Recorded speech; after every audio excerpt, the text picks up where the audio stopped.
Hello and welcome to the 200th episode of Film Seizure. And my name is Jeff Harbuckle. With me as always, my compatriots, Jason Oliver. Hey, is 200, is that a bicentennial? It is. It's bicentennial. It's a bicentennial. Yep. And Chuck Moore, which you've already heard, but say hi, Chuck. Hi, Chuck. Hey, there it is. And that's what we've done for 200 episodes. Yeah. So this is a little bit different because we are not doing that typical, let's talk about a specific movie. We're going to do a thing where we're just going to kind of celebrate us. Yeah, sure. Pat ourselves on the back a little bit. Think back to episode 100. Prior to that, prior to episode 100, I did a little interview with you guys. That is correct. This will be kind of like an expanded version of that where we maybe go a little deeper into things because you guys had no idea what I was going to ask you when we did that. Now we kind of have a general idea. That is correct. So we've kind of done that little celebration before. But that was even before you really full-time joined us. Yeah. You were just like, hey, what do you guys think of this? And we were like, yeah, sure. Let's do it. Let's get into it a little bit. So, so really, if you go all the way back to December 6th, 2017 with our very first episode. Wow. I know. Almost exactly 4 years. So it's like a 4-year anniversary too. Pretty close. Yeah. Pretty close. Huh. Yeah. So that was when the movie that we covered was not originally meant to be the first movie that we were going to cover. Right. Yeah. We'll get into a little bit more of the backstory here in just a minute. But yeah, we released The Disaster Artist in the Room. That was our first episode. What was supposed to be our first episode was Warlock. Yeah. Yeah. And I don't know why we thought that would be our first episode. Well, I kind of do because I think that we had format wise, I think we had different ideas of what we wanted this show to be. And it became very clear early that the format that I wanted or I had in my mind was just never going to work. Right? Because what I wanted to do and I still want to do this concept eventually, but I think it's more of maybe a solo project because of the time it would take. But I wanted to do kind of like that test of endurance type format where we would watch every single movie in a franchise, which we've done. We have done that. But not to this degree. And almost like cover it like not MST3K, but sort of like that, where we would have a live commentary. We actually recorded live commentary for those Warlock movies, I think. Well, for a long time we did that. But there was never any real, we never really used that too much because you have, first of all, I didn't know anything about audio at the time. We didn't really have like a boom mic. Yeah. And then we would have had to have contended with the sound from the TV as well. Right. And it was also just, when you don't script something like that, or at least have it somewhat pre-watched, you find yourself with a lot of dead air, or you find yourself trying to fill space with just garbage. Right. And it didn't really work. Right. Yeah. So your original idea for this is what we used to do on bad movie nights. When Shannon would come over, he'd record us. I've never heard those recordings. They're somewhere, but we did what was eventually our 100th movie that way. Yeah. And The Room, which was your first movie. So that's kind of interesting. Yeah. The one that we haven't done, maybe we'll save it for 250 or 300 is Biker Boys. Biker Boys. Yeah, no. Yeah, I don't know. No, I don't know about that. I'll probably be happy not seeing that movie again for the rest of my life. Yeah, fair enough. And honestly, pretty much we've put the last nail in Legend of Chun-Li. I'm never watching that movie again. Nope. even for my other side hustle. Never again. Maybe if has MST3K done that, like if they would ever do a live, that would be pretty funny probably. Yeah, that would be great. So we were Yeah, you were right. And we did actually do a test recording back a few months before. Yeah. I think it was sometime in September when we did that. And we sat down, we watched the first 3 Friday the 13th, and we looked at the recorded file, and it's like, well, that's 3 hours. That ain't going to work. And so, we immediately kind of changed up. Now, the disaster artist in the room, that's very easy to do those two together because you can touch on the room to get to. It would be more difficult to do them as separate episodes, to be quite honest. Exactly. Yeah. Exactly. And so and then we kept doing the Friday the 13th stuff. That has become a long-standing tradition. But I didn't want to waste what we had recorded, so we ended up just putting those out as kind of a that spring there was a Friday the 13th, and it's like, let's just put these out, in 3 parts. And we put them all out on one Friday the 13th, and we still haven't gotten through. 4 years later, we still have not finished the Friday the 13th franchise. There's only one more to go. I know, but that's kind of crazy to think about. I know. And so it's one of those things where it's like, what I did was we just took those 3, and instead of releasing them all on Wednesday or one big file, I did like episode 10.1, 10.2, 10.3 on like Wednesday, Thursday, Friday, basically. So I didn't want to lose that. I didn't want us to waste what we had eventually done. But to the exception of one of Chuck's favorite jokes from the show, I don't know if those episodes are any good. Well, you have your proudest moment is in one of those, which you brought up approximately 2 million times since then, which is the brown panties. Yeah. Yes, and the adjacent to Jason, which is one of my favorite jokes. Yeah. The camp that's adjacent to Jason. It's one of those things that like those early ones, it's like we didn't know what we were doing. That's obvious. Do we still know what we're doing? Outside of the technical aspects, I don't think we know what we're doing there either. You've taken us to definitely a higher level of quality. Even recording on Zoom, but sure, but it's what I am not is an editor. Right. As well, that's a lot of work. We can't do a weekly episode probably and have full-time jobs and edit every episode the way it would be nice to. Oh yeah. There were a lot of testing grounds with some of that, with like trying to find a way to put clips of things in, which is those are things I would love to be able to do more of. It's real hard though. It's hard to, those are things that even though I have done a little bit more video editing and stuff like that in the years since, I'm still not that great at it. Yeah.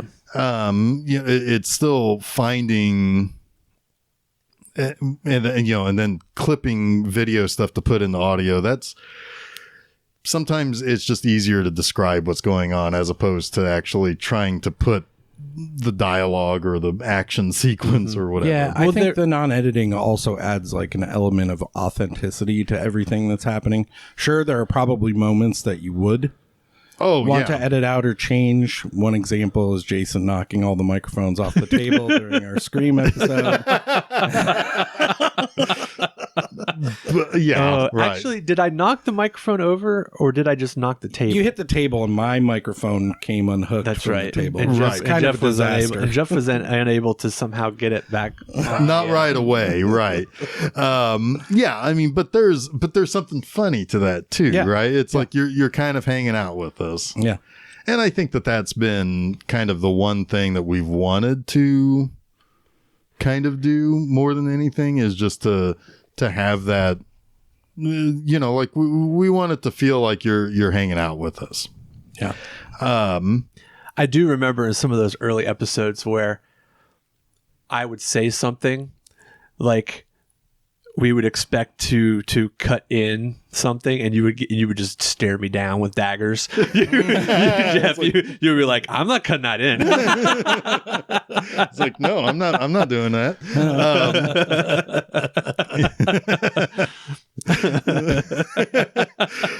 But there were times also where we did cut some things in from, like, I think we did some stuff with, like, the Terminator 2 Shocking Dark.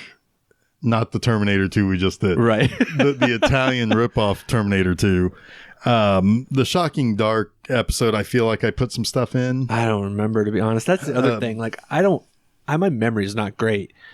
So I don't even remember a lot of times, like, some of the things we talked about. So I'm not the best one for the callback, I guess is what I'm saying. Well,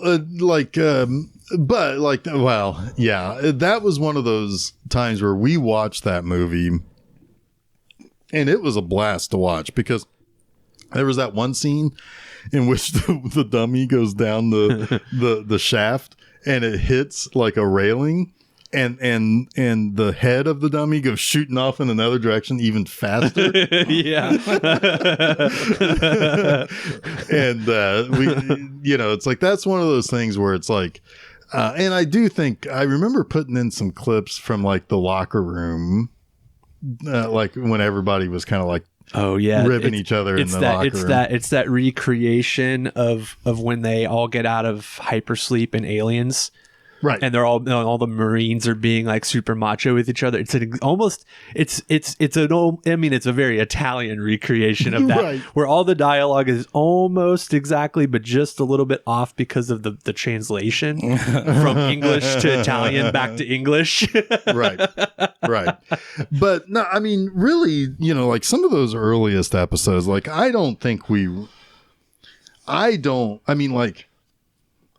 the 5th episode was Raw Force, and that was kind of a life-changing thing. Yeah. Well, I mean, honestly, the back-to-back, I'm looking here at the list of Raw Force and Hamburger in the motion picture, could not have been more fun. No, they couldn't be. But I don't really think we really started hitting our real stride in those early days until maybe episode 69. Is that when you first kissed her? Well, I'm kidding. Technically, it was 68, and I don't even remember you being there. That's an inside joke from me. No, but I feel like we really started hitting our stride, like, when we did The Rage. Yeah, because that was our first recommended movie, and it's bizarre. Yeah. And there's lots to talk about and try to unpack in that movie. Yep. And I think we started really kind of getting the legs under us a little bit. I think I probably hit my comfort zone a week earlier with Nightbreed. Yeah. Just because that was one of those episodes where I brought a lot to the table. Well, I think we talked about this in our interview with Chuck. Yeah. I mean, I talked about all the different cuts, and yeah, I mean, that one I felt pretty good about. But yeah, The Rage is a weird one. First suggestion, like you said, that movie is insane. Right, because like it was essentially like Gary Busey and his girlfriend Harley Quinn. Yeah. And then you had a crazy cop too. Mm-hmm. Yeah, that's one of those movies that, like, I'm very glad that I've seen that movie. Oh yeah. I don't know if I ever want to see it again. I'm looking through the list and I'm like, yeah, I remember that. I do not, for the life of me, remember covering Student Bodies. You weren't that into it. I think we did that. I think we recorded that the same day as Hamburger and Raw Force. So it was like the third. Right. It had to come after Raw Force and. Oh yeah, I could see that becoming real forgettable then. And farting in the bathroom and blowing it up. I don't remember what it's about. Like, if I were to go back and listen to the episode, it'd probably be like an out of body experience. Student Bodies is the parody of slasher movies. Oh shit, I remember that now. Okay. Yeah. Yep. Yeah, I wasn't that into it. No, you really weren't. And that was disappointing because that's a movie I grew up on. But no, it's like then we tested ourselves a few times with like the Hellraiser. We watched 10 fucking Hellraiser movies. Yep. I don't know how. In how many days? Like Saturday, Sunday? Or was I think we did it over 2 weekends. I think it was over 2 weekends. Yeah, and it was hard. That's how you survived. The lament configuration situation. Yeah. But then, we also like... I thought our musical month was pretty good. I think that's when we first kind of started really marrying pretty good movies with our nostalgia, right? Are you sure it wasn't? Because I mean, are you sure? No. I mean, I guess they're not all like pretty good movies. They all can have pretty strong criticisms of them, but they're the best two were, the best three were Shock Treatment, Phantom of the Paradise, and The Last Dragon. Yeah, well, that's weird because how many of them did we do? We did a bunch, but we spread them out during the summer. Yeah, you're right. Yeah. Those were fun episodes. Also, I mean, Xanadu, that was a fun episode. I thought. I still have not gotten that fucking satin Xanadu jacket. I know. You better get working look into that. Chuck's over here is like, fuck this. I'm not here for a long while. Right. So. Well, that's fair enough. I do think that we do. We did 2 months back to back later on. Mm-hmm. One that Chuck joined us for, which was our tour of Italy. Yeah. That changed my life. It literally did. Yeah. It literally did. I can talk more about that later or now. Later, maybe. That's as good as a time as any. Well, whatever you want to do. Since that time, the tour of Italy, which was a wild day. You guys don't remember this, but we recorded all 4 episodes in one day. So we were like 11 to 12:30 at night. Pretty much, yeah. And one of those movies is pretty bad, I remember. Oh, Night Killer was really terrible. bad. But I loved it.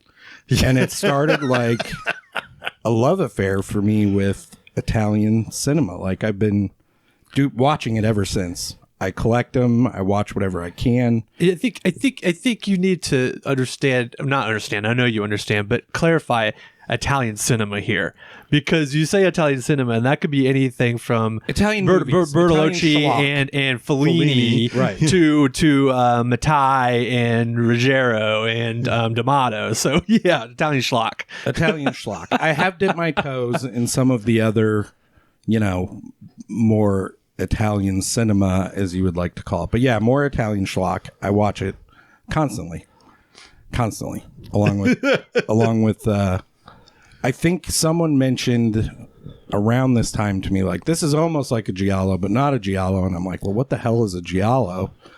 And then I just started watching those. Well, yeah, that probably came with the Night Killer episode, because that is kind of a giallo, but not. I'm pretty sure that's where it was mentioned. Jason was like, yeah, this is kind of like a giallo. And that was it for me. I've been on that train ever since. Well, we are going to take another return trip to Italy now that COVID is starting to just kill the people who are just not going to do anything about it.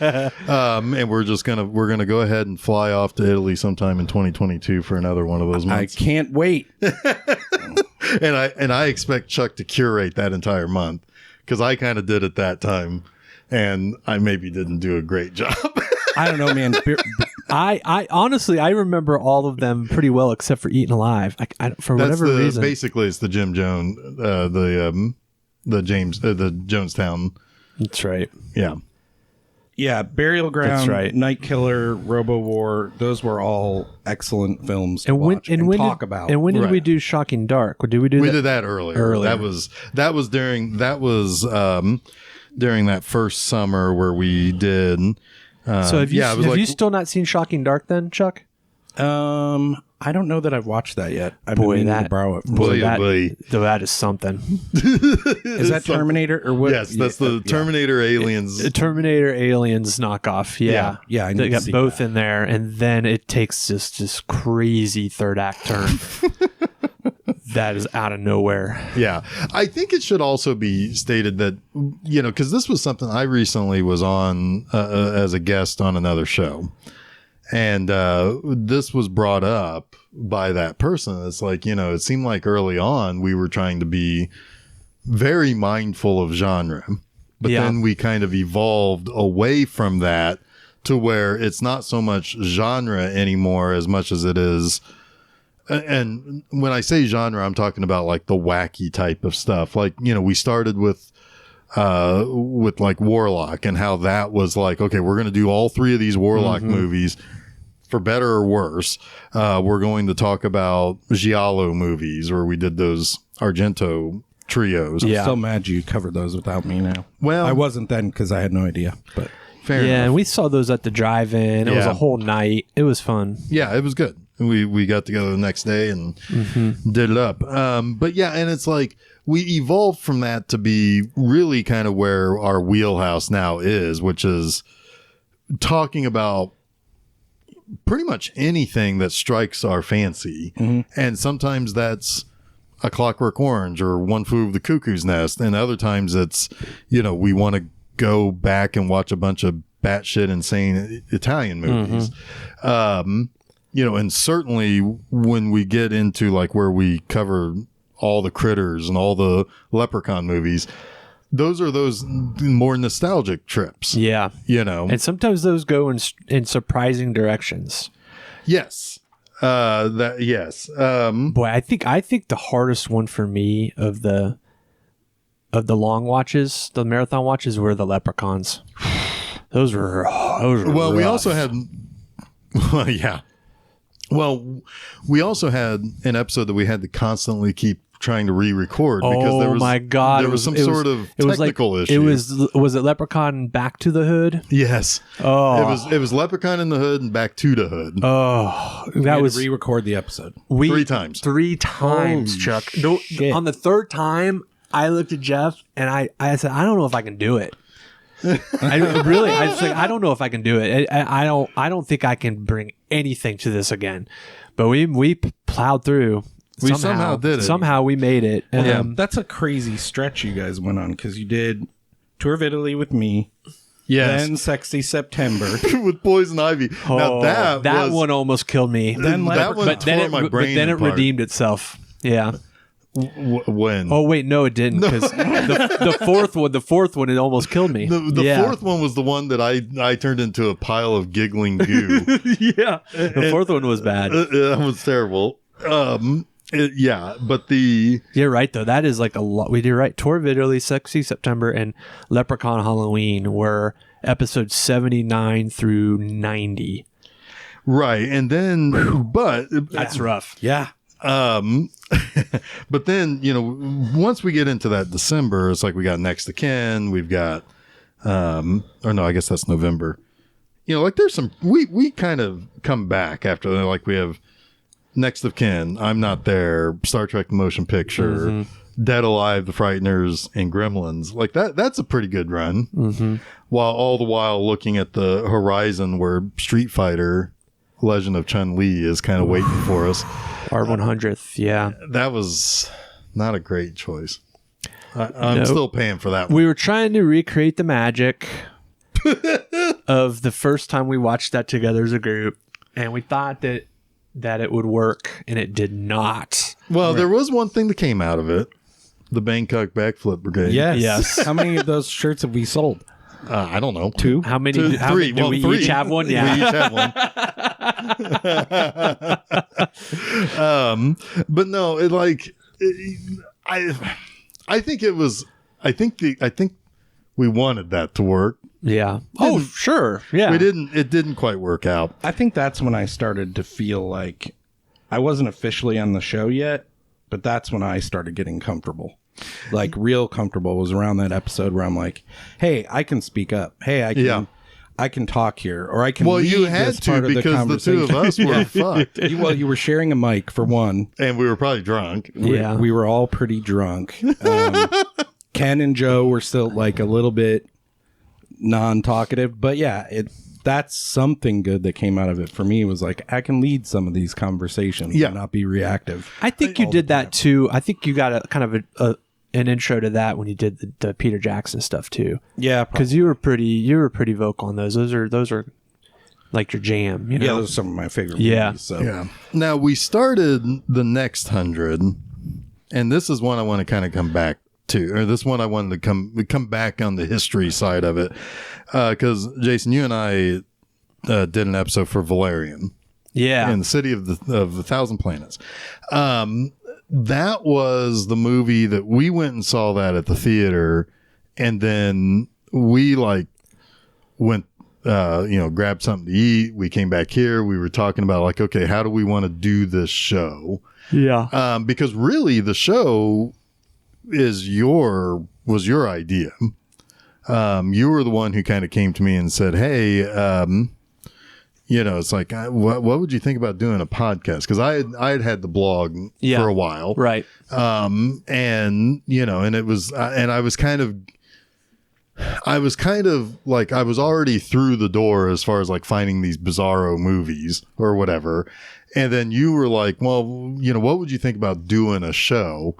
And I'm like, well, I don't know. Let's look and see what kind of cost this would be, and what that, what we would need and what we would have to do and whatever.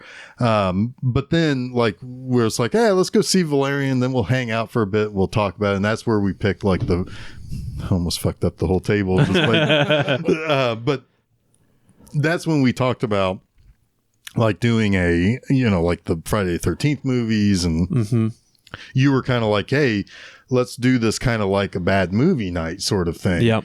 But if we think about that, think about what this show would have been like if we'd have kept that format. Like it would have been, there's no way we could have done weekly. No. We would have been doing we would have had to watch 3 movies and then concisely pack that down.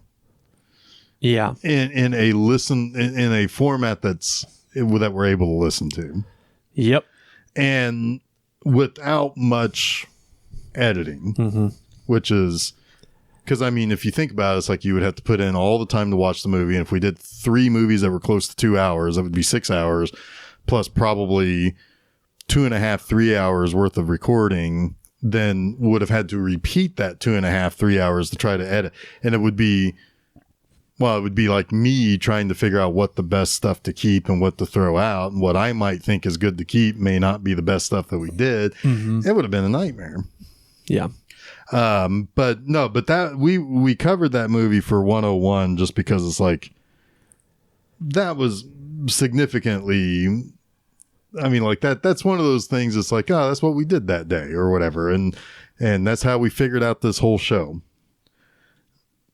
Yeah. And it's a fun movie to talk about because there's a lot of places to go with it. The inspirations, it's one of those movies that's kind of like inspired things that now it kind of came at the wrong time, right? Because people call it derivative when in fact it wasn't really all that derivative. A lot of things you think it's derivative of are derivative of it. That. Yeah, right. And I always like talking about things like that. Yeah. And and that was one of those ones where I could bring a lot to it because I'd read a lot of the stories. Yeah.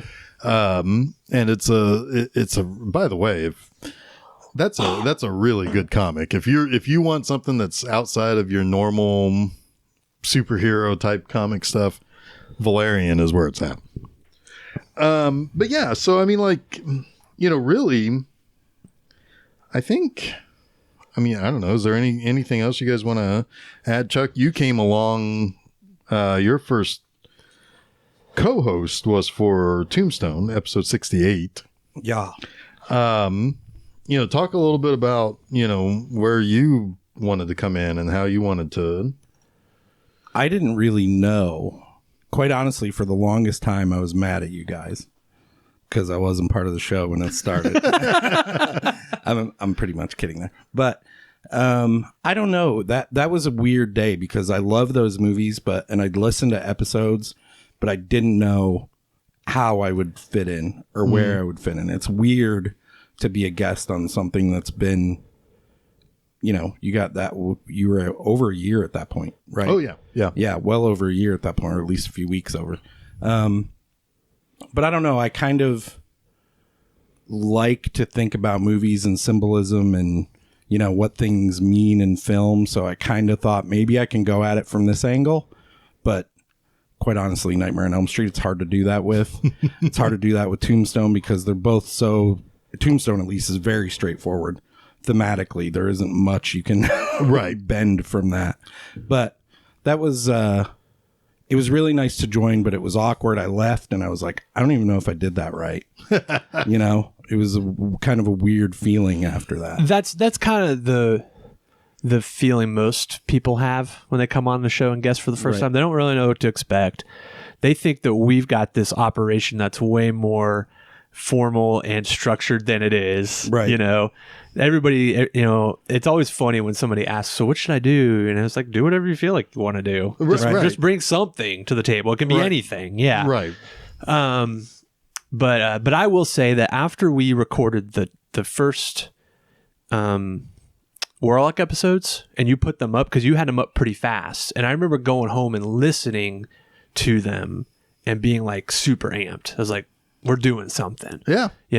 And then I don't know that I've ever listened to an episode since. I have a hard time listening to my voice. So episodes I'm on, sometimes I'm like, I sound like a moron. Well, that's something that I've had to, I've gotten over that quite a bit. Like all the stuff from this, having to like listen to kind of hear where, how it sounds or whatever I needed to do there, to the stuff I do for Monster Mondays or now for like B-Movie End with the series. You're editing yourself constantly. You have to listen to yourself. Right. And it's like it's almost like that's a different person now. Right. It's like I'm just watching a different person. Yeah. And it's one of those things where it's like the key is when you've kind of gotten to that point when you've said something funny or done something funny and then you laugh at it. Right. But not because you think you're funny, but the guy made you laugh. Right. And that guy just happens to be you. Yeah. That's those Anthony Michael Hall punch yourself in the arm moments. You're like, I did something. Yeah, exactly. That affected me when I rewatched it or reread it or exactly. And also I'm giving myself a hell of a lot of credit. I'm not that funny, but there have been times where it's like, I said something funny there. I'm going to celebrate that. Yeah, a little bit. I mean, it's one of those things, but like you didn't give up either. You came right back shortly after. I guess I should say this because it was like liberating for me to come talk about movies, because I don't like when I watch a movie at home, at least prior to joining the show, it'd be like, okay, the movie's over. I'm done with that experience. Right. Mm-hmm. Now I'm constantly thinking about film in my head after I watch something, what it meant to me, what I liked and didn't like about it. Prior to that, it was like, you're on a 1 to 10 scale with me, and that's it. Right. Right. But now I have a much deeper relationship with movies in general because of this show. Right. And, there were a couple of times where, we had done something in advance or something was going on where we had like Zardoz. I don't remember what the situation was with that. And I have a feeling that Zardoz is one of those movies I think that Jason reacted to differently than I expected him to. Yeah. Because I think he really likes that movie. I liked it. Yeah. And that was not one where it's not like Head, where it's like, I hope he likes this movie and you liked it. I really liked Head. Yeah. And Shock Treatment was like that too. Yeah. Oh yeah. That was a big hit for me. But like at the same time, it's like, I also realized that it's like, Zardoz, I expected to be one of those. It's like, I hope he has fun watching this. Wait, he likes this movie? He likes this movie? Because I don't think you enjoyed watching it. I think you enjoyed talking about it. I really enjoyed talking about it. And you're right. Especially about the first third. I was like, I'm going to hate this movie. But then it all kind of unravels a little bit, right? And it unravels. Yeah. But it unravels in a way that it becomes penetrable. And I don't know. I just kind of like it. I don't know that I will watch. I'm not rushing out to see it again. I still haven't seen it again since we covered it. But I do like what it's trying to do. Yeah. Yeah. Well, I mean, that's fair. But like, yeah, it's... I don't even exactly know exactly where I was going with that, but yeah. So no, it's one of those things. And Chuck, like, I think that, it's like, I can remember times where it's like we're watching a movie like Savage Harbor, and we were all suckered in by that trailer, right? And then Chuck, you and I find the Stop AIDS thing on the we find that really, really, really funny. But that's a terrible movie. Yeah, it is a terrible movie. And it's a boring movie. Yeah, that's the worst part. Yeah. It's like the trailer has a guy on fire. What happened? Yeah. It's like that. We were so amped for that particular scene. It happens real early, right? And Vinegar Syndrome put it as that's the menu. As the menu thing, which is awesome. But then it happens right away, and then after that, it's just avocados. That's not just avocados and Stop AIDS. Yeah. Right. And so, by the way, Chuck, do you remember how you stop AIDS? Oh God, I think it's bad. I think I should. It's two stick figures butt fucking with a no sign over it. Yeah, I shouldn't say that. I didn't want to say that. No, that's why I'll say it. But that was still fun to cover. I think we still had a good time with it. We had a good time with it, but Jason called out. He put Vinegar Syndrome on blast in that episode. Yes, he did. He's like, "God damn it, guys, you owe me." Yeah. Yeah. I never got anything. No. Well, they I mean, they probably gave us a middle finger. Probably. They don't give a shit. It's like, I mean, fuck off, them guys. in particular, you have to. You're rarely going to get perfection from Vinegar Syndrome. And it is a gamble. Yes, 100%. That did feel like a little bit like it was an oversell, though. Yeah. Yeah. When you put the best moment in the film as the way to sell it, and there's no more substance, that's tough. Yeah, and it's like, I expect a bunch of substance from Frank Stallone. Yeah. You do get his good long scream in that one scene. And what's his name? Robert Mitchum's kid is in that too, right? Oh, yeah. Oh, yes. Yeah. So that feels like a movie that's again, it's like one of those fake name movies. Yes, where they got the last name and you think, oh no, it's that Stallone. Oh, it's that Mitchum. Yeah, and the cover is it's that Swayze. The cover is trying to be it's like Nighthawks a little bit. Yeah. And then you expect Cameron Mitchell to be there. Yeah, and he's not. Yeah. That always gets you though. That always does. It always does. I have summoned the ghost of Cameron Mitchell over shit like that. So yeah, I mean, we've had a good time. Now, I think should we ask some questions? Should we sure. Should we get to some of our more like actual topics here? Yeah, let's do it. I don't know. Do you guys just want me to ask these? Yeah, or? just read them down. Okay. Closing statement from each person. Sorry. Looking at my notes here and that. All right. So here's one that I wanted to. There are a couple right here back to back that I wanted to ask. These are the top tier questions that I came up with, and they were some of the last questions I came up with. So whoever wants to go first on this, what movie or movies have we covered that you think you were going to like or dislike, but you had a different opinion? Like, oh, I'm going to love this movie. Oh no, I hate this movie. Or I thought I would like this movie, didn't like it. Or I thought I wasn't going to like this movie. I'll go with one. Go. And this is a tough subject for you. I know. I already know what it is. I expected this. I thought I was going to like Dick Tracy. Yeah, fair enough. I had a feeling, and I think I remember liking it from my youth. Right. and I just did not. Fair enough. Yep. My favorite person from that entire movie is the kid from Can't Hardly Wait. Can't Hardly Wait. Yeah.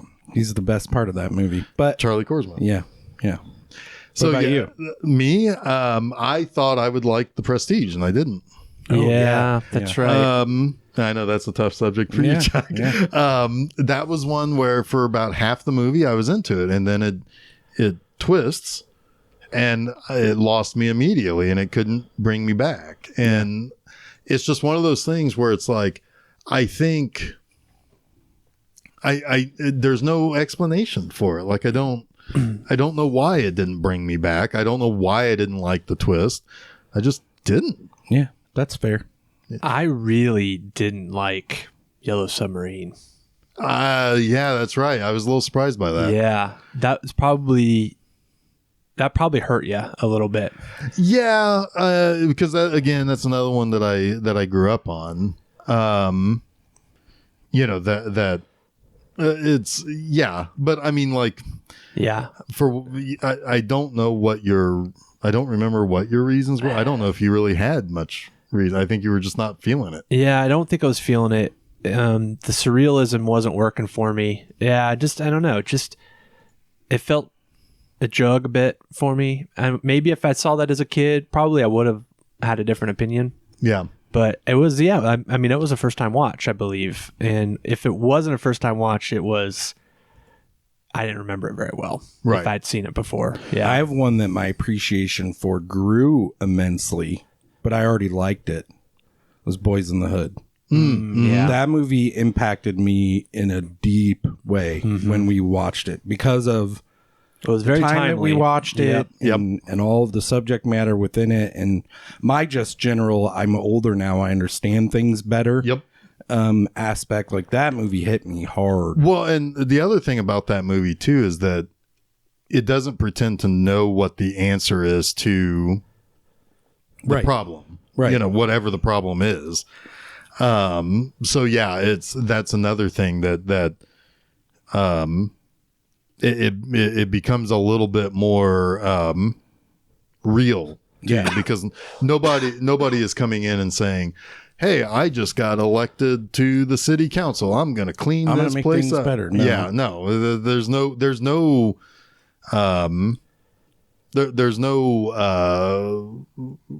gold at the end of of this really bad rainbow. Yeah, something I do want to bring up from that too, because Stand By Me is a favorite film of mine, always has been.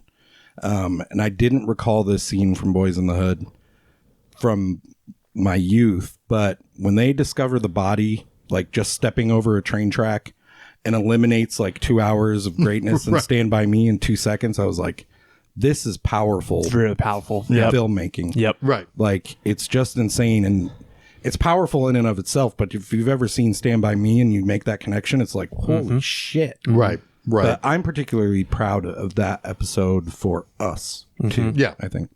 No, I think that was, I mean, I think we did it for the right reasons. I think we did a good job with it. And I don't think we overstepped our boundaries. Right. Because we certainly have. We have boundaries with that. And that's fine. I mean, that's okay. But I think we can still appreciate it for the powerful piece that it is. Yeah. I think bar none for me, the most surprising movie was Exotica. Yeah, you were practically in tears with that movie.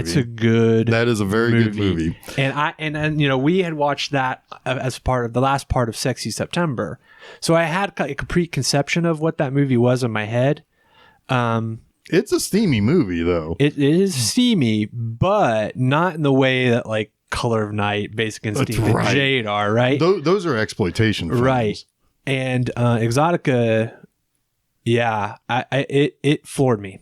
It's a good movie. In fact, I immediately bought it and I watched it like again the next day. That's awesome. Yeah, it's a good movie. It's probably one of the better movies we've done on the podcast, I would say. Yeah. No, and I'm trying to think. It's like of a movie that I expected to maybe not so much like, but did end up liking. Like Robo War is one where it's like, this movie. It's the end of a long night And it's like, these are Italian movies, but you got Reb Brown. And we had just watched Night Killer, which broke us, we thought. Yeah, it's like, oh boy, I feel sorry for Robo War. But it kind of ended up redeeming that night. It delivered. Yeah. We had a blast with it. It woke us up because we were all like, man, if we watch Night Killer last, like if we had any different order that night, things could have gone poorly. Right. Yeah, exactly. I think another one that our collective appreciation grew for, and this is kind of a weird one to say, Superman Returns. We all, I think, appreciated that movie before. Yeah. But liked it more when we covered it. Yeah, and especially in juxtaposition to Superman 2 or whatever. The 3 and 4. Yeah, 3 and 4 or whatever. Like, I honestly did not expect to like it, I don't think. I think I remember disliking it and being disappointed because I was, at the time, a huge Bryan Singer fan. Yeah. And I was like, actually, this movie is pretty damn good. Right. Yeah. Yeah, I mean, I would say that it hits a little bit harder and a little bit better than his first X-Men movie, for sure. Oh, yeah. I mean, I'll be not brutally honest. I'll just be honest here. Like, Singer after Usual Suspects is almost always a flop for me. And I was always angry that he left making new properties for superhero films. So even the early X-Men stuff, I'm a little jaded on. Like, well, it's a good thing next month is X-Men month. No, it is? No. Maybe I'll find new appreciation there. Well, that's so Chuck, you went on a couple of Trekcations with us. Oh, I did. I don't know if I've come back from space. Oh, here's one that was interesting. Well, wait, hang on a second. Sorry. I've got a question. That was there was a question there. All right. No, like, especially with like Star Trek's like 2, 3, 4. Well, 5 is okay not to like that one, right? And 6.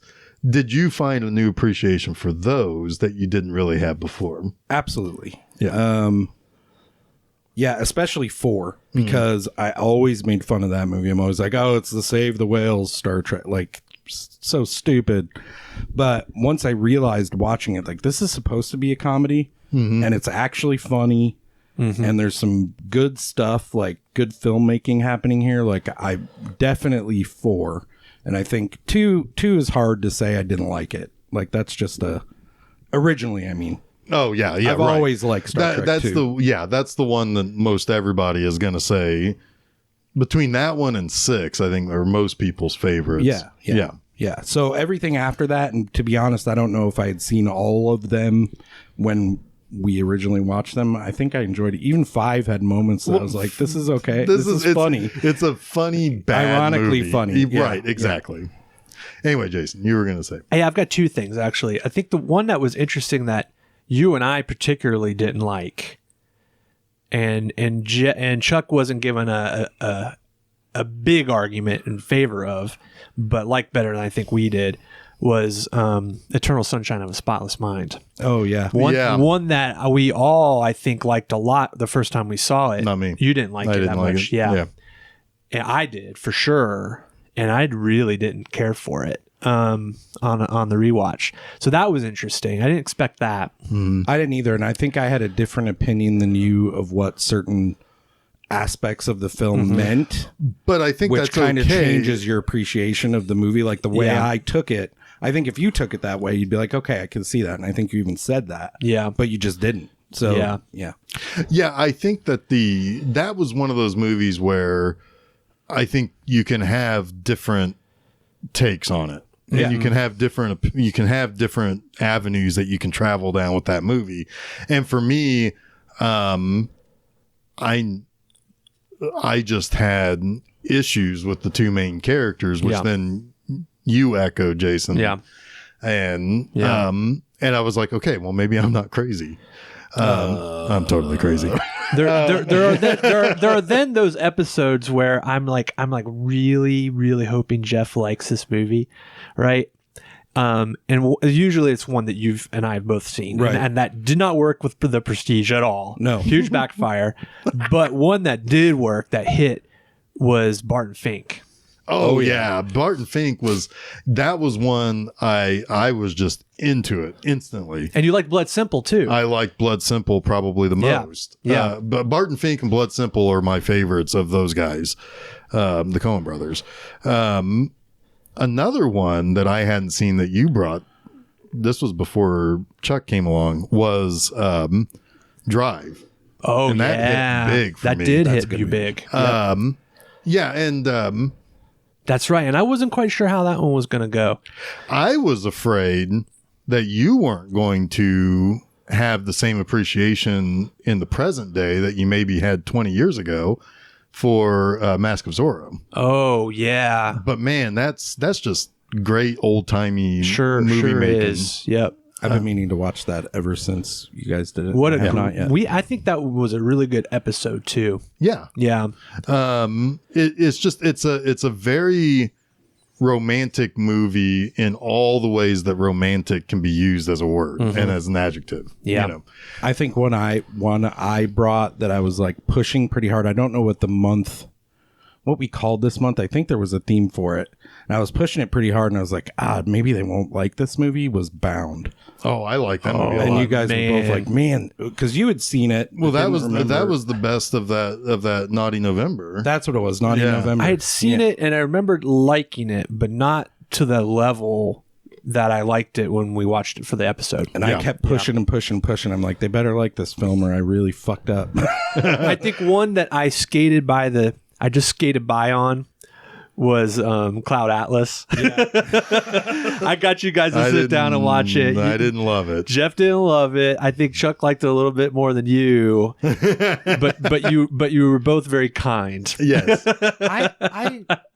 I found some value in that film as much as it has issues. That's the movie that talks about death by snoo snoo, right? Yes. Okay. Yeah. Similar to it's the choo-choo. The Postman. Who plays TikTok with himself? Oh, yeah. Tic-tac-toe, I mean. Oh, well, that one, I think I barely skated by on the Postman. I barely skated by a few times. Halloween 3 comes to mind. I blame that on a hangover. Fair enough. You were out of it there. I would have given a stronger argument for if I had not been just obliterated by booze. Now, this is one that I definitely have an answer for. I don't know about you guys, but have you changed an opinion about a movie after we covered it? Meaning you watched it, you either liked it or didn't like it, but then later thought about it and it's like, actually, I do kind of like this movie. Now, I'll give you an example. Okay. Because I do have an answer for this. Watching the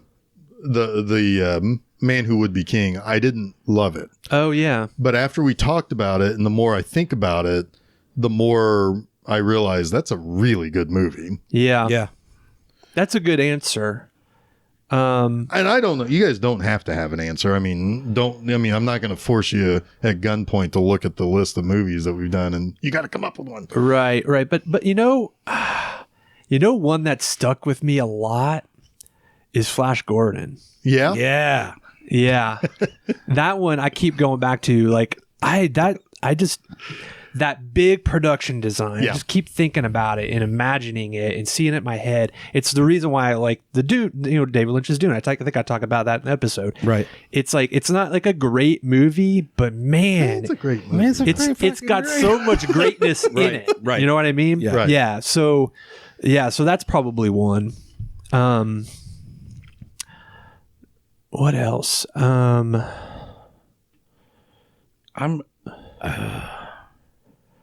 This one's hard for me to think of anything that I've changed my opinion on since. It's Dick Tracy, right? Yeah. Now I love it. We watched it. I thought I was going to like it. I hated it. Now it's my favorite movie of all time. That's all right. Like I said, not everybody's going to have the same thing. Like I had it just because, I think I have one. Okay. And it's not that I said I did not like it while we were watching it, because I did, but I think about The Last Picture Show a lot. Yeah. Mm-hmm. Like that movie has definitely stuck with me, and I see its themes and other things. I'm like, hey, that's Last Picture Show, and I appreciate Well, that. this is that's one of the S tier movies that we've done, like Right. the real top shelf. And it's type. a thinker. I think that's the way it works is like it grows on you. Mm-hmm. Like a good story does. Your mind starts uncovering shit when you're not even looking at it anymore. Right. That's good storytelling. And that's what I think, that movie. Okay. Let's see here. What is one movie, and it could be anything. It doesn't necessarily have to be ones that we've covered. But what's one movie you wish everyone would either watch or reevaluate? Whew. One that we've covered. God. Oh, it doesn't have to be one that we've covered. Okay. Yeah. For me, honestly, I would say The Mask of Zorro. As many people who have watched it, particularly our age people, that was one that we talked about. We liked it so much that my dad listened to the episode and then sought it out, got it from the library, watched it, and liked it too. Yeah. So it's one that has those kind of, legs to it that, I think it's something that is appreciable for any age group. Yeah, that's a good answer because it is kind of a movie for everyone. That's a hard one though, because I think we've got a lot of deep cuts that I've brought to the table, but I don't know how broadly I would recommend them. Right. You know what I mean? They're very targeted. I do think The Man Who Would Be King would qualify. Yeah. For sure. And that's a movie that's very underseen, especially I think amongst our generation and beyond. Well, yeah, because the movie came out before each one of us were born, too. Yeah. Right before we were born. Right. Sneakers is another one. Yeah. I don't know how many people have seen that movie, but everyone should see that movie. Yeah. It's just fun. That's a good movie. I'm going to say Roadhouse. Roadhouse. Fucking A. Yeah. That deserves reappraisal from everyone, I think. I think it has a bad name. It does. Fucking A, man. That movie is just so much fun. Yeah. I agree. And considering we spent the entire episode for Postman Always Rings Twice talking about the original instead of the 1981. Go watch the original one because that's a really good movie. Yeah. And this is kind of a cheating one too, but Treasure of Sierra Madre. Oh yeah. I really like that movie. Yeah, that's another one of those top tier. Yeah. Yeah. Yep. That's a great film. So is there, or what movies, I should say, that usually more times than not make you either choke up or cry or tear up when you watch them? Stand By Me every fucking time. Okay. Gets me at the very end. Sure. Peter Weir's Fearless, always. Every damn time. That's another one. Did I even fucking, put that in the Gorecki's Symphony of Sorrowful Songs in the last scene of that movie? I'm fucking tearing up just thinking about it. Yep, that's my answer. Seems perfect. For me, I have there used to be two for a long time, and now there's three. The end of E.T. Oh God, When yeah. he's like, I'll be right here. It's like, oh, come on, man. I thought you were about to say I'll be back. I'll be back. It's like he comes back and he starts mowing down all the government. That is guys. sad. Well, it's Sentimentally sad, not. It's sentimentally sad, but it's like kind of a growing up moment, and it's like Elliot kind of grows up a little bit. The other one, for a completely different reason, because of the good part, or the happy ending, it was the end of Babe. Oh yeah. It's like, come on, man. He it's like, I don't know if he won, but he won. So I don't know if he can. It's like, that's the classic movie. It's like, well, it doesn't say in the rule book it can't be a pig. There to go, pig. There to go. That's what it says, right? Exactly. Yep, that's exactly it. And then the third one that got added in the last few years, the end of the second Guardians of the Galaxy movie.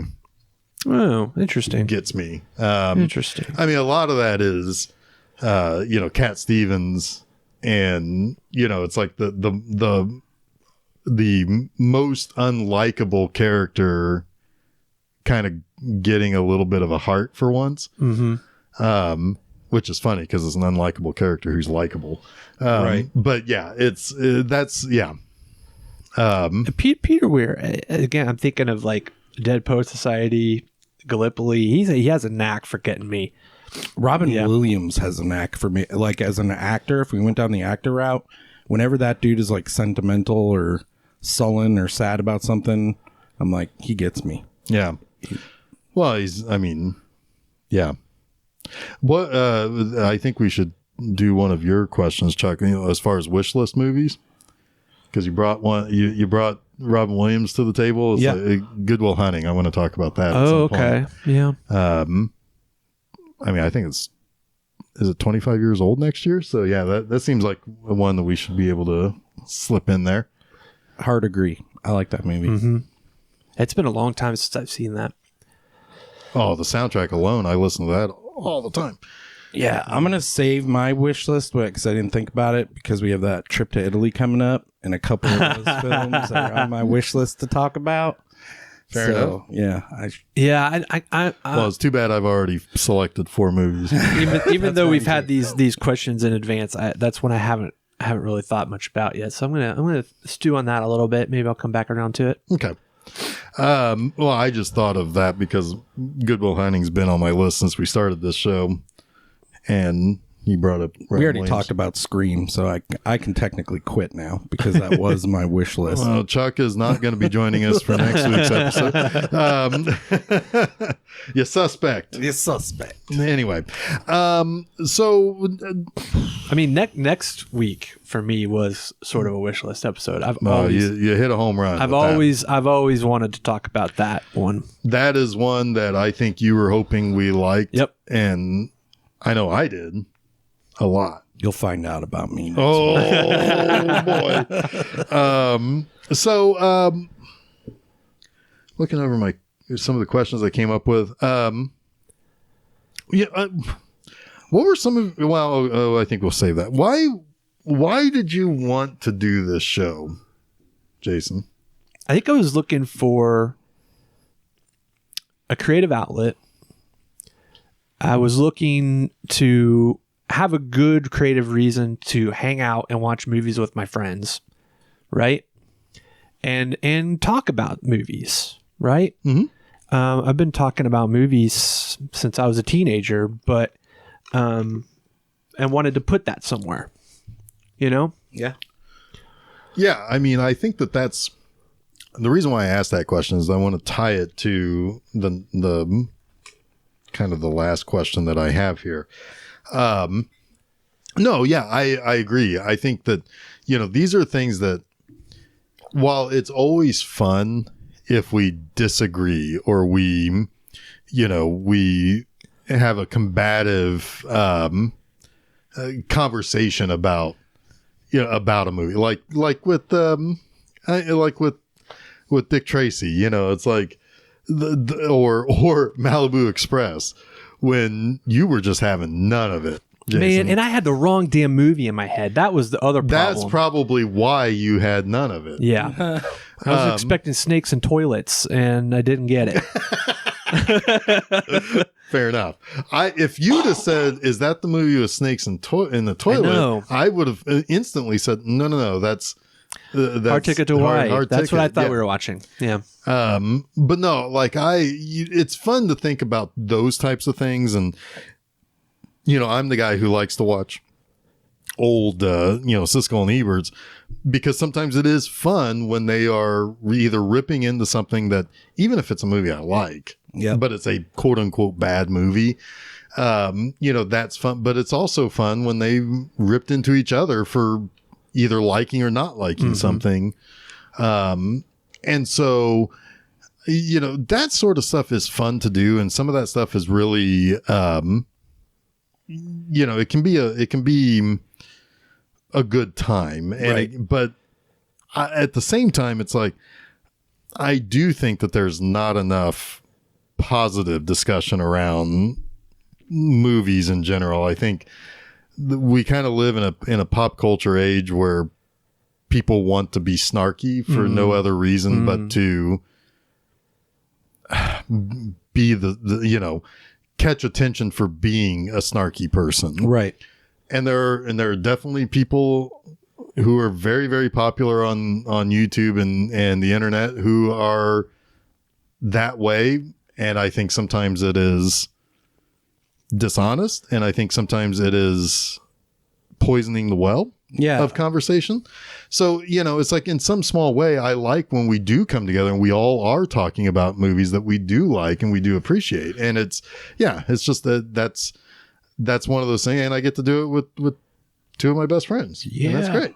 And I think you'll always find with us, and what I appreciate about us is even when we don't like something, we're very honest. We don't make shit up just to get along, but we're also, I think, for the most part, respectful to each other in the films. Exactly. Like none of us are finding it's like, hey, if we say this about this movie, we'll become more popular. Right. Because of that. Yeah, we wouldn't even know how to do that. We wouldn't know how to do that. No, we're not popular people. But no, like I've been trying to do that my whole life, I think. It's not worked, so. Well, not in the ways you think it is. Nope. No, but like Chuck, it's like, you're right. We are honest. Like we had a debate over, Dick Tracy or Malibu Express or whatever, but it's like, I didn't feel as though you guys were being purposely against me, or I never felt like you guys were putting me down for not liking or for liking something that you didn't like, which I think is important. Right. That's the worst thing that people can do to one another. And that is something it all the time now. That is something. I worked at a record store. I probably brought this up before, and we were very elitist, or a lot of the people that worked there were very elitist about stuff. I can't imagine either of you guys being elitist about music.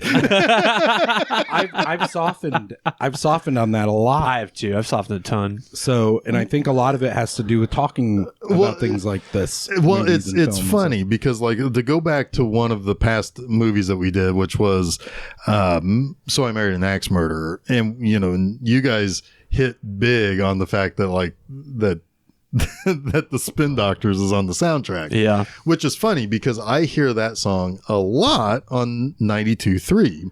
And why? Because I think it's to the point now where either people ironically like it who are our age or like younger. Smash Mouth? Yeah. Well, that one doesn't. They don't make that one on the radio anymore. Or it's younger people who like other bands that are current that sound like the 90s popish type of stuff. That's out there a little bit. That is out there a little. I've seen somebody who I was very angry about opening for a band that we all like, and I'm like, "What the fuck is this guy?" It's like, what's he think? What's he know about this shit? Are you talking about Max? Yeah. MacDonald, whatever his name. Mac DeMarco. He did that great cover though of. I thought his set was hilarious. It was that great cover where he said the same verse from the song over and over. Yeah, that Vanessa Carlton song. Yeah. Oh so yeah, good. That's funny. But that's that. Those guys are making my way downtown. Yeah, making my way downtown. But those are the people that are popular now. That is the reason why 92.3 can keep playing that song 30 years later, because. And it's like, but every time that comes on 92.3 and I'm like driving to the store or something, I chuckle because you guys are going to fucking like explode if you're in the car with me. And meanwhile, I'm like, this song never bothered me. This is channel. Well, my kids like Smash Mouth to an extent because of the Shrek film. Because of Shrek. Right. Yeah. And they weren't even cool then. Like Smash Mouth wasn't cool then. And somehow they ended up on the soundtrack and they're getting heard 20 years later by my children. Nickelback is just waiting for their moment. Yep. Well, they'll get it, I'm sure. They will probably. They will. So really, I wanted to tie that to my last question that I really had, which was, what are some of your favorite moments or favorite memories of going to movies or watching movies. I've talked about a lot, like I used to go and walk to a movie theater that was like a couple of miles away, especially in the summertime. And it's like, I don't know what changed in my 13 or 14-year-old body compared to my 44-year-old body, where, walking in 90-degree temperatures doesn't bother me. I hate it. Right. I hate it now. But I would have done it then because, it's like, I still, even with all of the problems with it, I still like going to movie theaters. I talk about movies like Batman. I'll never forget going to that first showing that I could that day, which I've always said, I think it was like at 6:20 or something, but like, sitting there, like in the third row, like I wanted to sit close to the theater and I wanted to watch it. Like, I remember going to what ultimately became Keystone Arts, to see License to Kill. And there was me and two other people that Tuesday night or whatever it was. And it was a lot of fun. And I just think about like the lengths I would go to and how much time I used to spend in theaters, particularly in the summertime back in the high school years. Right. And just how much, like, going alone or going with friends or going with my mom or, whatever. Those are some of my favorite moments of my, preteen and teenage years. Right. I didn't care what it was that I was seeing. It's like, sometimes I wanted to see movies that were important, like The Crying Game, which that's another one I want to put on the wish list. When you're 15 years old and you're seeing that movie, you're obviously there for some reason. And it's because you wanted to either feel like a grown up or you wanted to watch a movie that challenged you, or, you've heard something about it. And then you're surprised when you see something in it, but not ever taking it, like, I don't know. It's one of those things where it's like, to this day, I like going to the movie theater, and sometimes the guy next to you munches his popcorn too loud, or sometimes goddamn smartwatches are worse than fucking cell phones because they're so goddamn bright. And anytime somebody moves their hands, it just shines. But that's all part of the experience, I think my tolerance for seeing a movie in a theater has shrunk with my bladder. Fair enough. Fair enough. That's number one, but I do still enjoy the theater experience. Oh, hi, buddy. Sorry. I hit Jeff's cat. It was my leg. But yeah, I mean, I have a lot of that when I was a kid, that nostalgia for walking to the movie theater and seeing movies by myself or with other friends. That those early appointment type movies that I would see with my dad, like any of the Star Trek movies after three and on. The Rocky movies, right? Like always seeing them. It seemed like for a while there was always either a Rocky movie or a Star Trek movie at Thanksgiving time that we would go see, right? But really, honestly, for me, the most exciting period of watching movies started when I started working at the video store. And renting everything I could get my hands on. Oh, yeah. Right? Because that was the first time I really truly had just like this seemingly endless well of movies to watch. And that were at no expense to me. The only expense was my time. And it was more than worth it, right? Well, when we were working at the movie theater, my brother was our manager. Yeah. And I got into the Universal Classic Monsters because of that, because he would get all of those and have them out for rent. And so when I would work like a lot of afternoons, they were really easy movies to have playing on weekday afternoons while I'm working. And so, yeah, those are another one of those things. Like, I can't think of Dracula or Frankenstein or The Mummy without thinking of that period of time either. Yeah. Where, it's like, yeah, I'm just hanging out and I'm working, but I've got, the Mad Ghoul playing or whatever. And it's like, it's fun. And then around that time, obviously we're friends now with everyone who likes movies as much as us. And I was hanging out with your brother, John Chuck, and he was a movie nut. Yep. And we'd see everything in the movie theater, every damn thing. Right. And then John started working at the movie theater. And so everything that was in theaters, we would see for free. And we didn't care what it was. Yeah. We went to see it. And then I would be working at the car wash, and I would, working at the car wash. and if the weather was bad, they'd let us go. And there was the Dollar Theater right over there that I walked to, less than 5 minutes away. I could walk to it, and I'd just go see whatever the hell was playing there that I hadn't seen yet. So I was constantly watching movies for a period of several years right there. I would say from the late 90s to the early aughts. Yeah, I would say from about 1989 till about 2005, I was at a movie almost every week. Now, granted, 2000 to 2005, I was working at the movie theater. And for a couple of those years, I was a projectionist putting the movies together. And it's like, I need to sit down and watch these too. Right. But yeah. But I have so many like specific memories of movies that I like in the theater experiences. I'll rattle off a couple real quick. I remember seeing with your brother John. I remember seeing triple feature. Classic pay once, see three movies. We saw in order Three Kings, Fight Club, and American Beauty. That was one hell of a fucking day of movies. Staying and waiting in line overnight. And then finally getting to see episode 1 of Star Wars. Yeah. As disappointing as that movie ultimately ended up being, that experience was, I treasure it. Well, we did that together, right? With Adam Presnell? Yeah, I think so. Did you wait in line with us at the old, well, not the old, it was at the Southern Plaza. Yeah. Right. Yeah. Well, that whole time was kind of magical. It was. Because we went to, of course, that brings up your number one quote of all time when we went to the Toys R Us for the release of the toys, and people are just everywhere, and there's like these bins of things, and people just picking through, and then you look at everything and you go, "It's a madhouse, a madhouse." For me, it started with my mom and my dad taking us three boys. We'd always go out for Chinese food, and then we go check out a film. We'd argue about, I remember us arguing about Gremlins and Ghostbusters, which came out either the same week or weeks apart. They won. We went and saw Ghostbusters, which I loved, but I resented. Then we finally got to see Gremlins.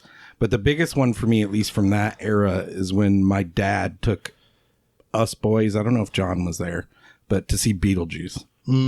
And I remember the nice fucking model. Me and my brother just both looked at Dad like, where have you taken us? He's kind of got like a wry smile on his face. Were you like twisting your mustache there? I was twisting my smile up. But that, and then I also had the similar experience of working at a theater across the street from yours. Yep. So I saw all those movies for free. And I realized at that time how much I liked watching movies by myself. Yes. Like, I remember staying in Sling Blade like 10 extra minutes to make sure my eyes weren't red after that movie because, 21-year-old dudes don't cry in a fucking movie. But that was great. I would go see everything. We had all those midnight showings. Yeah. It also kind of ruined me a little bit because post the theater, I felt entitled to free movies. Yeah. I did too. I was lucky enough that Amber Smaltz, Amber Brown now, sorry Blake, had me on the sign-in list for years at AMC while she still worked there. So Susan and I would come in and still see everything for free, and you would still get us into those sneak previews. Yep. So I would see all that stuff. Midnight, the night before. How excited you were for Freddy versus Jason because of Monster Mash. That was blast. Yeah. I treasure all of that. Like that's when you're, a teenager or early 20s, seeing a movie, like a big movie the night before with just your buddies in a theater is pretty fun. It would be fun now. Yeah. Oh, yeah. Lord of the Rings was like such an experience. I think we were in California for that. I think you were at the showing with me, but I saw Lord of the Rings in the theater, and there were people sitting in the fucking aisles when I saw Lord of the Rings. Like, they oversold it, and people were not some people were not in seats, and it was just magical. It was the best. I remember, I think it was the Two Towers. I'm not sure you were there, but maybe. I think I might have been home when those movies came out. Yeah, 2001 was when the first one came out. Yeah. Okay. I think it was the Two Towers. I remember that night being so fucking cold. Yeah. And we, it was one of those things where it's like, well, when you work at the movie theater, it's like they shut off the AC or the air or the heat like at a certain time, because it just automatically would just shut off because. Right. It's a big building and you're gonna remember to turn everything off. No. Right. And I remember, I think it was watching the sneak peek of that and having to wait like forever until we could get a theater to watch it in, and it getting about like 40 degrees in that auditorium. Oh my gosh. Because it was like 0 outside or whatever, because this came out in December, and it's like, and yeah. My number one theater experience is the Blair Witch Project. Oh yeah. And the conditions in which I saw that movie, same here, was unbelievable. Like that movie, I just still can't. I mean, I don't even feel like of course, episode 1 had bigger hype, but Blair Witch Project had so much hype behind it. The marketing campaign for that was so genius. Yeah. And the way that so many people thought it was real going in. Oh, it was perfect. Right down to, my now wife, Susan, thinking that movie, everything what she was about to watch happened, right? Right. And knowing that it was fake and watching her watch it was just as much fun as watching the movie for the first time. Yeah. Also, the fact that was one of those employee only, I put that in quotation marks because I don't know what happened, but every employee invited like 4 people who were employees because that theater was packed at the Old Castleton Arts, just packed to the gills. Everybody brought in beer, like everyone was half drunk, and then that movie started, and I don't honestly cannot imagine. I can't think of another experience that had the effect that movie did as a horror film at all the right moments. Yeah. And the crackle you could feel in the air as it started. It was exhilarating. Yeah. I still feel things when I watch that movie. And there is a guy on YouTube. He's either British or Irish, but his name's Rob Ager, and he does a lot of film study. Now, he's not going to be for everybody because there are times where I think he puts down people when he thinks something is obvious, and then he'll talk about why it's obvious, and I'm like, that's not obvious. So either you think I'm an idiot or what, and it's like he does, but anyway, he does a lot of like Kubrick and stuff like that, but he's done some stuff on the Blair Witch, and it's really, really interesting. Now, I think most of it is not like, I think some of that analysis stuff is not something that anybody sets out and creates. I think it's just something that happens, and then it creates things in people's brains. And he brought out like how many occult things, like even down to the fact that like Heather in that movie has typically darker lipstick on and darker hair. It's like she's meant to look something almost like she is a murderer, except for, oops, no, the witch is real. Yeah. It's like that sort of kind of, that sort of concept. And so and it's really interesting. And I just watched that back in October, and it's like, I still feel some stuff, even cracking wise throughout the movie with people who've seen that movie a million times too. Yeah. It was a good time. Yeah. That I remember seeing, there's so many cool happenstance moments, like when we went to see Sexy Beast, when we thought we were going to go see Friday the 13th in 3D. That's the best thing that ever happened in my life. It was awesome. I love that movie. The back-to-back is as bizarre a back-to-back as this could possibly be on paper. Jean-Pierre Junet's Amélie and David Lynch's Mulholland Drive.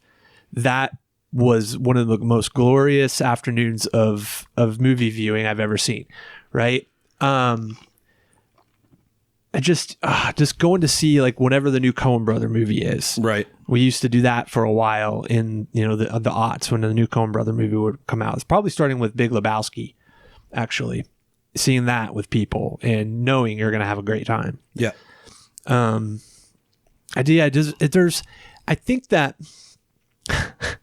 movie going in the theater for me definitely has lost its fun. And I'd like to find a way to bring it back, but to me, I feel more comfortable now on my couch. Well, that's one of those things. This is not a paid. This is not a paid advertisement, but one of the things that I've reconnected with has been since I've gotten the A-list thing. You know, because it's like there's no reason on the planet for me, if I've already paid the $20 for that month, for me not to go see something at a theater. This episode brought to you by AMC. Right. Well, but the thing is, it's like I don't have to come up with the money now to go see something. So yeah, I went and saw Spencer. Liked it a lot. Glad I saw it in the theater, because if I didn't, I probably wouldn't have. Like, I probably wouldn't have watched it at home. Yeah. Yeah. It's like you and Susan and Chuck, you and Steph, you guys have a different reason to watch stuff because you know, but it's like when I'm just sitting here home alone or whatever, I'll just watch whatever I want. Most of the time it isn't new things. But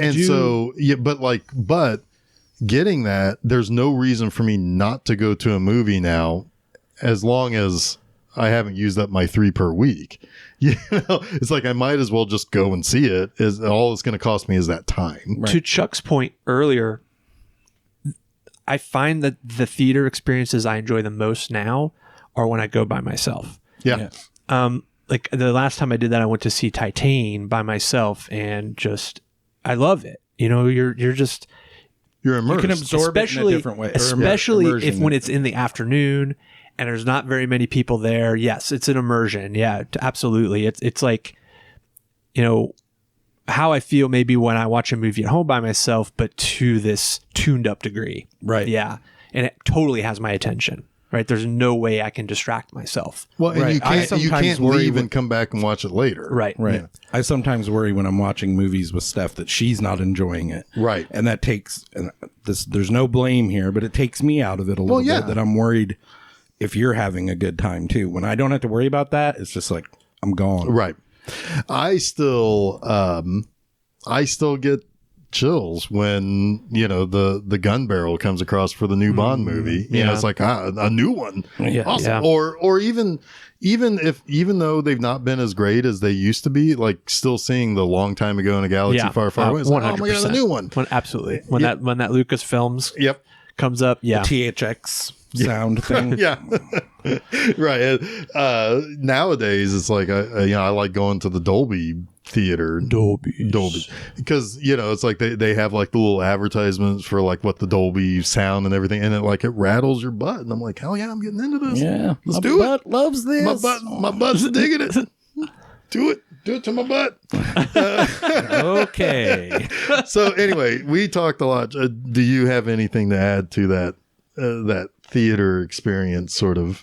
No, and my recall here is not great. I remember the moments with my mom and dad, as I mentioned, lots of free movies. And then there was unless it was a Batman movie, like a good 12 years where I didn't go to the theaters. Yeah. Like when I had my first child and then we had a second child, and I just wasn't watching movies a lot. And I'll talk about this in my closing statement probably. Mm-hmm. But yeah, that's all I have there. Well, let's just go ahead and let's move to those closing statements. Why don't you go ahead and pick up from there? You want me to go first? Yeah, go for it. You are the last to join, first to close. Yeah, so when I started doing this show, you'd asked Jason earlier why he wanted to do this show. I didn't know that I did, quite honestly, know that I wanted to do this. And once I started doing it, I was like, I really like to do this. I alluded to this earlier. It kind of uncaged me from what my relationship with movies was, being on this show and looking at them a different way. And talking about them in a way I hadn't in fucking years. You know, we just didn't talk. Steph and I don't talk a lot about movies. Nothing wrong with that. We just don't. That's not one of your shared things. Yeah. Right. But this has been profoundly impactful on me. Having it during the pandemic is fucking ginormous. Yeah. Like, it was a large part of my sanity, right? Like, it kept me scheduled in a lot of ways, in a time that felt totally unscheduled. Right. Right. I mean, talk about being unstuck in time. This past year and a half has felt like that. Yeah. So it's been awesome. And my closing statement is thank you. Appreciate it. Well, thanks for bringing a third corner to this triangle. Because before it was just this weirdo, like, is that even a shape? It's just a line. That's a good point. I want to talk a little bit about that, because when it was you and I, sometimes it would we could be a little echoey, or we needed a third opinion, right? I also think the show has been a lot funnier since Chuck has joined. Chuck, it brings a lot of quick wit to the show that I've always been able to feed off of Chuck's humor. Sure. Not necessarily drive the humor when Chuck is around. I think there are some times where we can argue that Chuck and I do things to you in these episodes. Sure. And that's fine. Where you start to get a little too artsy fartsy or high waisted. We're like, let's do something about this. And there's dynamic there, right? Right. And then when Chuck and I get to gang up on you in the movies that we hate. Yeah. Fair enough. That's only happened I like once. being in the side of two all the time. That's fair enough. Yeah. It's brought a dynamic to the show that we didn't have before in several dimensions. We're a better show for having you on it. It would have been a different thing, like, if we wanted to take a pro and con, like if we wanted to be more like we're debating. Point, counterpoint. Right. But that would have meant that sometimes one of us would have had to have talked negatively about something we didn't want to. Yes. And again, too, having a third person really takes some of the pressure off. Because if someone's kind of not having a great day, the other person, if there's two, doesn't feel like they have to take on the whole weight of the episode. Right. Yeah. Any other, do you want to go or you want me to go with I guess I'm just kind of going now, right? Well, I mean, it's up to you. Go for it. But yeah, I mean, I'll echo Chuck. The show has given me a creative outlet. It's given me a reason. It's given me somewhere to put the love of movies into something that I feel is worthwhile. And that has helped me grow in my appreciation of movies. That has given me an opportunity to grow in my friendships with you two that we wouldn't have had. And just made me feel like, it's a drop in the well of creativity, but I'm a part of it. I'm part of, putting something out there in the world, and that makes me feel good. And I get to sometimes be, a little bit over eloquent. Or not so eloquent. Do you want to do something about this? I do want to say, because Jeff and I do joke about that stuff sometimes.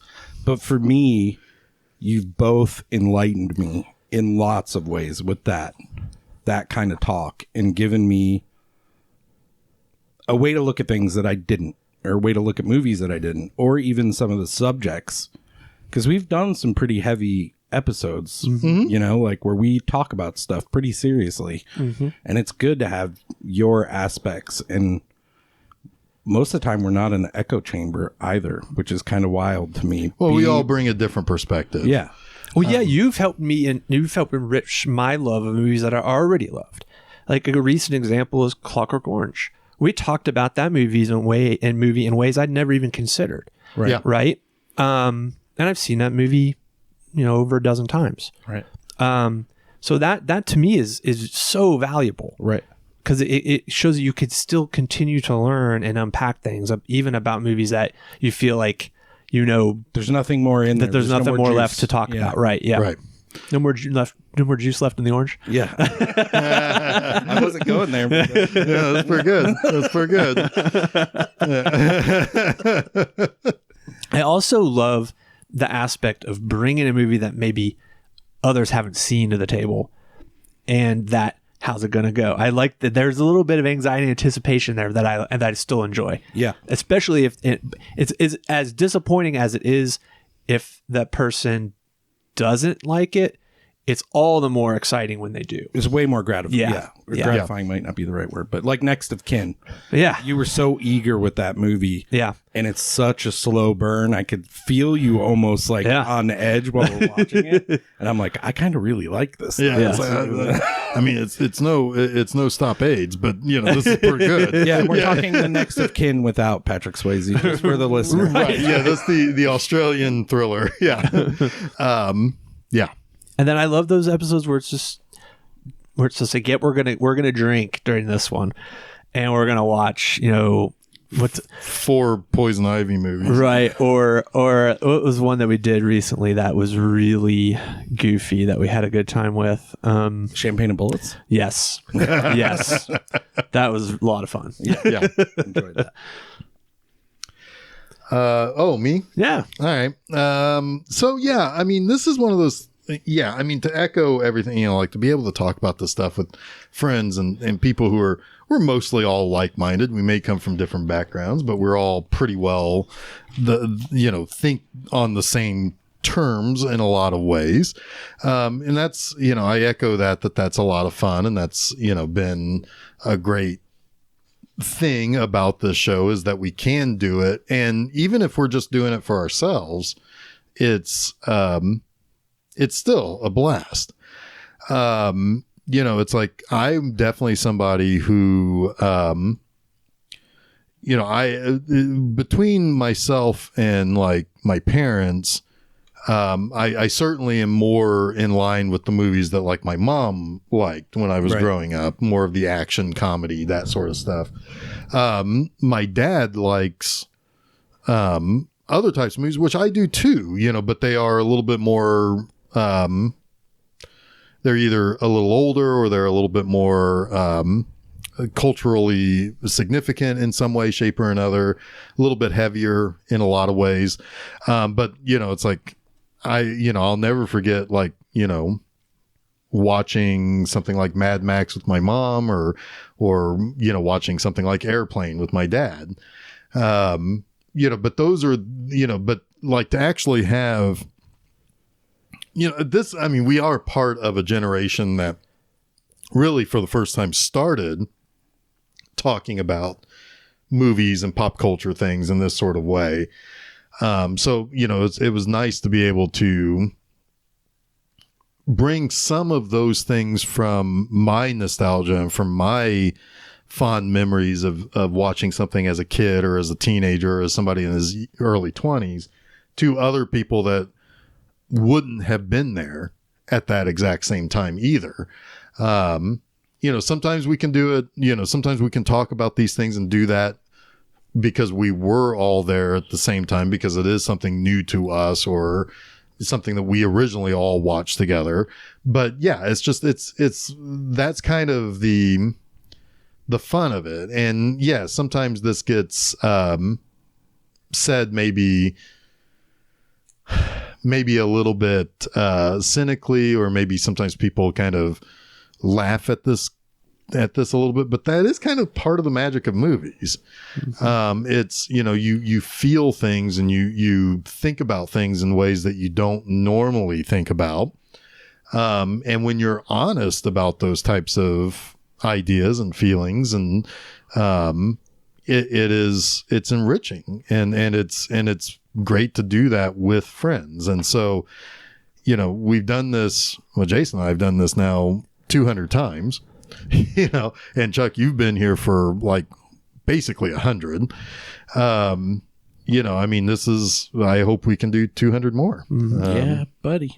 And that's, this is something that's been a great deal of fun. And yeah, we, as I've said before, is like there are things that we didn't say as well as we wanted to. There may be some things that we would not say the way that we did in past episodes, but why'd you look at me? well, I'm also holding up a mirror. You know, there are things I could have done better, but no, I know why you looked at me. Yeah, it's not. Yeah, but no, but it's something that there has been growth, and there are also other ways that you can grow. That you know, I think we've all kind of evolved in that way, just in how we talk about things and how we appreciate certain things and how we take some things into consideration. And it's overall, it's been a blast, and I hope we do it 200 more times. Hell yeah. I hope you say that 200 more times. Yeah. I was going to say the next 100 are just Italian movies. So buckle up. I'm in big and shit there. I should say, or I do think we should say, thank you to any listener who's gotten on the train at any point, been around for 200 episodes. Absolutely. It means a lot to us that we all got to quit our day jobs because of this show. Well, Jason quit a day job for a night job. That's true. I did. No, but really, I think we do have, however small it is. I know we joke about 3 listeners, but there are people out there that listen. So thank you. Yes, thank you. It does not go without notice that I can look up at any time, and every week there are, you know, a couple of listens from, you know, a small town in England. Right. You know, and it's like, well, that's got to be the same person, because small towns in England are just one person, right? Yes. I mean, right? Yes. So, and now they quit listening. Next week it says 0. But no, I mean, like, but that, like, I look at that and I'm like, oh, that's awesome. You know, it's like a big deal for. Yeah. Well, and I think it's a big deal because I think I'm just an idiot who talks into a microphone. Chuck, you talk about like the way that we have taught you, and it's like Jason knows, he's smarter about movies than I am. I am not. Well, I am not. I tend to more connect emotionally. I think you do too, but I think you are also able to better explain why something doesn't work. I don't know though. You both have like the sneaky articulation. You more, I think, on the structure of a story and what's working and what isn't, right? Mm-hmm. And Chuck brings those themes, man. Mm-hmm. Like he does. You're really good at pulling out the metaphor when it maybe isn't so obvious, right? And I don't always catch that stuff. Right. Yeah. But you have a technical knowledge of stuff, and you want to dig into the things that a director does or a writer does. And so, but you know, it's like, to me, I look at it as, it's like, well, I don't know why I'm any different than anybody else who's ever talked about whatever movie, but to know that people do listen, and to know that people are, I think, liking what we do. Yeah. And maybe it is just, you know, a handful of people in the grand scheme of things, but we're thankful for that regardless. Yep. So, I think we did it. I think we can put 200 in the rear view mirror. In the rear? In arrears. In our arrears. So next week, Jason. Yeah, I brought one. I brought a good one. Yeah, I'm excited. Well, I don't know. Chuck says we'll find out. To be determined. Yeah. Yeah. But I can say I like this movie a lot. What is it? It is Zero Effect. Yes. 98. 98. I believe it was Jake Kasdan's first film. Yes. Son of Lawrence Kasdan. Oh, I didn't even realize that. Yeah. Does that change your opinion? Yeah. No. Okay. Oh, okay. But yeah, we're going to talk about it. A movie, one of the first movies I pushed hard at the video store when I started working there. Nice. Yep. Jinx. I already gave you a Coke. I already gave you a Coke. You did. That is next week. Next Monday, on Monster Mondays. We're getting close to the end of the podcast version of Monster Mondays. After this month, you're going to have to go over to YouTube. And hopefully I don't have as many issues with the copyright as I've started to run into. Oh, geez. But anyway, that's fun. Fair use. Yep. Anyway, yes, but we're coming to the end. But to before we get there, I got business to complete. Starting this Monday, I've got The Devil's Backbone, which is a very, very that movie's awesome. Interesting and good Del Toro flick. So that's coming. Both of those can be found at filmseizure.com. You can follow us, Facebook, Twitter, Instagram, subscribe on YouTube. All these places will tell you when something new has landed. You can also just subscribe to us on the various podcast sites that we're on. Just search for us. You'll probably find us on those podcast places. Yeah. Also, I have my solo deal, which is B-Movie Enema this Friday, The Candy Snatchers. Jack and I were just talking about that before we were recording. So that is the article this Friday morning. This Saturday night, you can go to bmovieenema.com, which is also where the text articles are found, and you can watch Vengeance of the Zombies, which is a pretty awesome Paul Naschy flick. If you ever wanted to know where the theme song for Monster Mondays comes from, it's that movie. Nice. Yeah. So anyway, so do those things at B-Movie Enema. But gents, it's been a pleasure. I think we can start wrapping things up.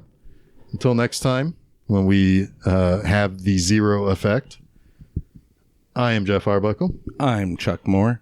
I am Jason Oliver, and you have been listening to Film Seizure for the 200th time.